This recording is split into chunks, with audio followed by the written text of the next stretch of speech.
They say a picture is worth 1,000 words. Good evening, this is Sound Dog Steve, and I think we need to talk about Kathleen Wynne and the two upcoming, actually one's in progress right now, and an upcoming trial about to start in about a week or so. And that picture that I showed you is Kathleen Wynne at a visit to a BlackBerry Automotive Vehicle Innovation Centre in Kanata, and the absolute terror on this woman's face sitting next to Kathleen Wynne. You'd think they were almost saying to each other, "I thought you knew where we were going. What the hell?" Because it's AI driving that car. So basically there's an election coming up next year, a provincial election, and basically the Wynne government, Kathleen Wynne and the Liberals, are surfing in on a wave of scandals that has been ongoing basically since the Oakville power plants were cancelled under Dalton McGuinty.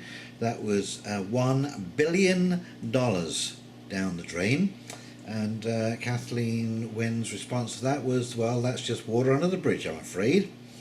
And so the province now has a debt of $308 billion. It is the largest non-sovereign debt in the world, and we pay approximately $10 billion to service that debt. There is an OPP fraud going on between three officers, and there was several hundreds of thousands of dollars in cash were taken from the OPP. There is a sex ed agenda, which is exactly the same as the previous sex ed that came out in 2012, and there was a public uproar about that. Anyways, the big uproar about it is that Kathleen Wynne's assistant, she was education minister at the time, and her assistant was Ben Levin, who was convicted as a pedophile, a violent pedophile, and one of the things in an agreed statement of facts was because he had basically got hooked up with a woman who was a police officer masquerading of a mother of a young girl. I believe she was about 9 years old, and he was inducing her to beat the child in preparation for violent sex. Okay, so this is your assistant to Kathleen Wynne, and although Kathleen Wynne has denied over and over again that she had nothing to do with the authoring of the sex ed program, we all know that this process, how it happens is they come up with a policy which is to have a sex ed program for schools, and then it is sent off to a department to be written, researched and written. They come up with a draft policy program that will be read over by the minister and the deputy minister or the assistant minister, and amendments will be made and then sent back for redrafting, and there might be 1 to 5, 6, 7 drafts to get it right. But that document will not be approved by the minister and the assistant minister until it has in there all the things that the minister and the assistant minister want to see in there. So yes, they really did have a very large hand in the writing of that document, regardless of what Kathleen Wynne says. This particular article here is the power plants, because of course, you know, although we're implementing a carbon tax here in Ontario, which interestingly enough, I'll say this because I just bought a car, and I live in sort of the northern part of south central Ontario. There is a small village just north of me called Minden, and if I were to register my car in Minden, I wouldn't have to take the E-test, the carbon emission test for my car, because apparently carbon dioxide has no effect north of Minden. Fancy that. And of course Kathleen Wynne sold off 2/3 of Hydro One, basically against the advice of all of the other parties, the people of Ontario did not want hydro sold. It is a public asset, and Kathleen Wynne has no authority to sell a public asset. Okay, but sell it she did, and one of the things now that Hydro has done has bought a hydro plant in Montana. Well, guess what? That hydro plant is a coal burning plant. So here we have, on the one hand, we're bringing in a carbon tax to tax Ontarians on their usage of carbon or emissions of carbon, and we're with our own dollars, with our hydro dollars, we are buying a coal-fired plant in Montana. And Kathleen Wynne said, well, it's just a little plant. But the other big thing about this plant is that it's a repository for all of the tailings and slag and waste that come out of that coal burning plant. So it is a huge toxic waste site as well as a coal burning plant. So it's just been scandal after scandal after scandal. Well, now Kathleen Wynne had to go to court the other day up in Sudbury, I believe it is. And here it is. She says, "We sought to keep the party together," court told. Okay, so basically I'll give you a little background on this story. There was a candidate for the Liberal Party in Sudbury called Mr. Oliver. And there was a by-election had come up. He put forward his nomination, and of course here he is. He just happens to be a paraplegic, which makes this doubly ironical, because the Liberals always come across as being the protector of the little guy, the supporter of the minority. So what happened is that there was another chap who's the NDP candidate, and Mr. Thibault, and he was approached to jump ship and run for the Liberals, which he agreed to do if they gave him a stipend and continued to pay his 2 assistants. And Mr. Oliver was offered bribes, essentially, of a position within the government if he would step down, would not run for the nomination of the Liberal Party. And of course, one of the things that their legal department, the government's legal department, came up with is that, oh well, he wasn't actually a nominee at the time, so it doesn't really come under bribery in the Elections Act and this kind of stuff.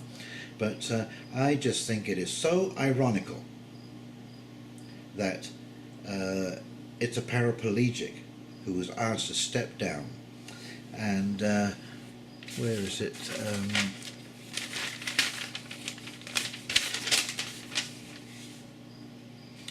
Okay, so what happened was Kathleen Wynne appointed Mr. Thibault, who went on to win the by-election and is now Ontario's Energy Minister, the Premier, who waived her parliamentary privilege so she could testify, told the court there was disarray in the local riding and that the party brass did not think Mr. Oliver was the best option. He wasn't a great candidate in the election and we were looking for a candidate to win, Mrs. Wynne said. Mr. Thibault and Miss Wynne are not charged with any offences, whilst the court has heard that Mr. Thibault had asked for a stipend from the Liberals to run, as well as jobs for his 2 federal constitutional staffers.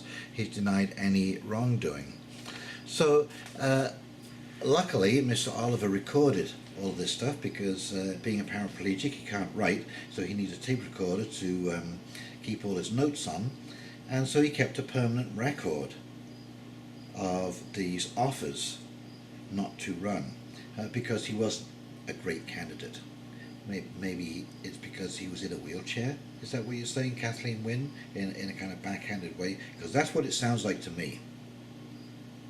Maybe I'm going out there on a limb, maybe I'm being a little bold, but that is exactly what it sounds like to me.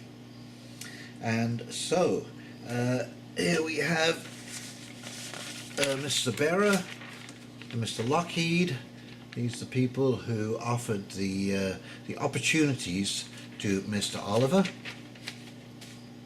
and but the case oh, that's right, what am I forgetting here? Where's my little picture? Oh, and then just at perfect timing, who should ride onto the scene? Giddy up there, buddy!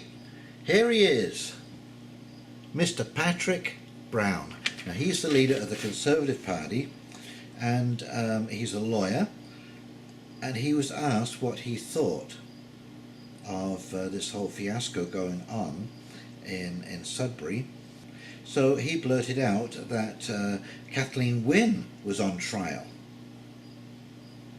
Okay, well, Kathleen Wynne and the government have taken a bit of upset about that, so their lawyer has basically sent a notice out which has given up to 6 weeks for Patrick Brown to retract these libelous and defamatory statements that he's made.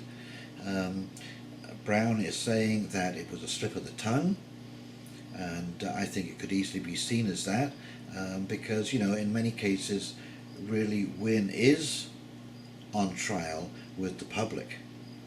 Okay, this is a public trial. We're seeing this publicly. This woman has to go and testify, which is unusual. I mean, this is unusual in a political event. This is not America. Politicians rarely take the stand in a criminal trial. They usually go into some kind of a hearing situation, which is way, way, way, way different. So anyways, he won't retract. Patrick Brown won't retract his statements, and Kathleen Wynne is pursuing with the defamation suit. And so what the net result is this just keeps it all in the public's eye, right the way through this whole fiasco. But the one I'm waiting to see, and I am just so excited about this, and I don't have any pictures, but there are one staffer and her boyfriend who are being charged with unlawfully erasing data. And this is a whole bunch of emails surrounding the closing of the Oakville power plant, the cancelling, of the Oakville power plant contracts, which amounted to $1 billion. There was a investigation by the OPP, and this young gal, who was an assistant to the Premier, basically got her boyfriend in, and he did a complete wipe of all of the emails and then scrubbed the hard drive to make sure that you couldn't retrieve those emails at all. Okay, so those emails disappeared. The OPP said, where the heck are they? And they said, well, this gal, without our knowledge, deleted those emails with her boyfriend. Okay, well, she's now moved off to BC, and she's moving in political circles in BC, but in the meantime, I believe she's raised around about $130,000 Canadian in crowdfunding to defend herself against these charges. And I am really hoping that what is going to happen is that she is going to be asked why she erased those emails, and she's going to say, well, I was told to, and I was told that if I didn't erase those emails, I would lose my job. Because that's what I'm thinking happened, something like that. And they got caught out, and now they're being scapegoated, and instead of being penniless and frightened and timid going into this court case, they are well off and bold, and they've probably got a darn good lawyer, and they're doing some excellent research into this whole situation, and it's all going to play out on the front pages of the newspapers of Ontario just before the election. And all I can say, Kathleen Wynne, is it looks good on you. It looks good on you. I have never met a Premier as deceitful as you have been with the Ontario public. To sell off public assets, to lie to lose money and pretend that it was just, oh, one of those things. $1 billion is a lot of money, when you're cutting benefits to seniors. Okay? When you're adding an extra carbon tax burden on the backs of the public. And you say $1 billion is nothing? When you and Dalton McGuinty have run this debt up to $308 billion. And I still hear, even today, how the NDP ruined Ontario by running the debt up to $10 billion.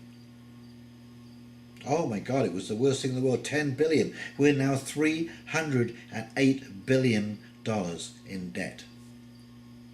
And that is largely due to Mike Harris and the Liberals, Dalton McGuinty and Kathleen Wynne, on basically a cut taxes and a spending marathon on things to aggrandize the party instead of actually doing real good in the province. And the hydro increases, basically, every month I get in my bill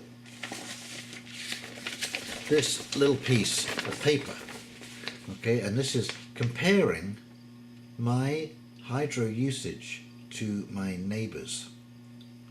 Okay, it's absolute nonsense.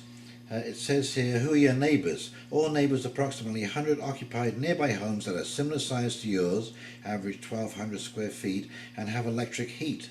Well, I don't have electric heat, I have wood heat and a propane backup. So how am I just good when there are 20% of my neighbours are better than I am with electric heat? Are you kidding me? Come on.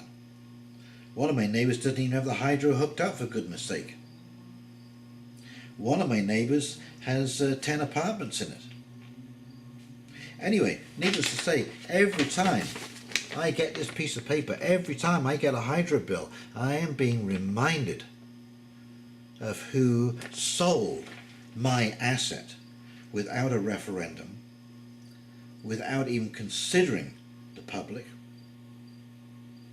and is now flagrantly wasting money on a useless piece of nonsense that if I really want to find out this stuff, you know what, I can go online to my account, because that's where this comes from, is my dashboard, my energy dashboard. I don't know what the cost is, but I bet you, two sides printed off on a piece of paper, mailed, you're probably looking at $2 to $3, including handling costs. For how many users do you have? I think it's 5.5 million in Ontario. That's $10 million a month just on this useless piece of paper. Maybe a little advertising on the back. So Kathleen Wynne, you've made a huge mistake. I don't know whether this will play out in the election, because Toronto has a separate hydro utility called Toronto Hydro, and as far as I know, their bills haven't been messed with, and their hydro has not really gone up an awful lot. It's really in the rural areas that we have been stung with huge hydro increases. Okay, so I am waiting to see the outcome of these trials, and I think more than anything else it will be the fact that they're played out in the public's eye just before the election.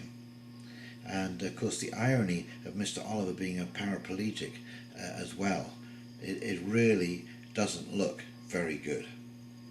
That you would interfere, when you're talking about diversity and inclusiveness, that everyone has the right. This man is a poster child for somebody with what would seem to be an overwhelming disability reach one of the highest positions that you can get, because guess what? His mind is still good, and he still has the same amount of value as any other person. Just because you want to win the seat doesn't mean to say that you should take away this man's chance at taking that seat, and he may well have won, you don't know. If you'd have put your support behind him, if you'd have talked about the fact that this is a guaranteed opportunity for all people of disability in Ontario, all minorities. But basically what you said is, we only want good looking people to run for the Liberal Party. Okay? What kind of message does that send, Kathleen Wynne? So I am going to wish you good luck in these trials, because you're going to need it. And trust me, I will be out there with my camera interviewing the candidates that you put forward to see what they have to say about all of this shenanigans. Okay, so this is Hound Dog Steve signing off, and please like and subscribe below, and we will talk very soon. Oh, and by the way, I'm going to link that article with all the scandals of the Liberal government, because it covers just about every topic that I have talked about in this video this evening. Okay, so this is Hound Dog Steve signing off, wishing you a very pleasant evening and a great week, and we will talk soon, because I've got another couple of videos coming right up. Good night now.